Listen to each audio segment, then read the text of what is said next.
Tonight, a new layer of information connected to the shooting death of a combat veteran in mental crisis who was killed by Bexar County deputies. The deputy responsible for taking the life of Damian Daniels also shot and killed another man during a mental meltdown. Eyewitness News reporter Marvin Hurst explains. Combat veteran Damian Daniels and Jack Bernie Butler died 10 years apart. Their death scenes less than 20 miles from each other.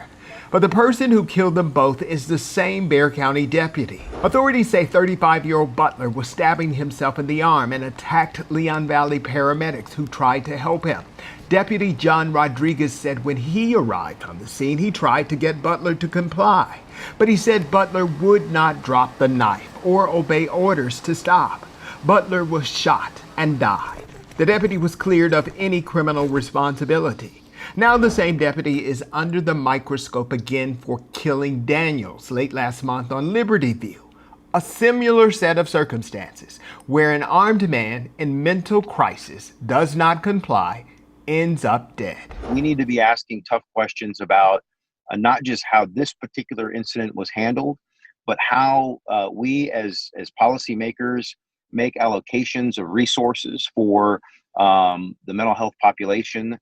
Those who are struggling, our veterans in particular. Daniel's shooting happened in Commissioner Justin Rodriguez's precinct. While he is not second-guessing law enforcement, he did release a statement in recent days asking quite a few tough questions of the shooting. The commissioner says the questions are about help. What are the resources that we can help with allocating to make sure something like this doesn't happen again?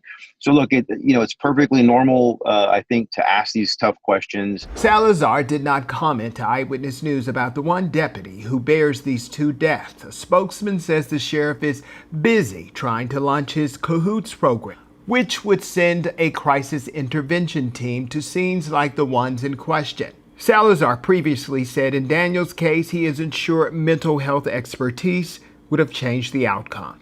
Marvin Hurst, KENS 5, Eyewitness News. Funeral arrangements have been set for Damian Daniels. The family's attorney tells us services will be held next Friday in Montgomery, Alabama. The Reverend Al Sharpton will deliver the eulogy for Daniels.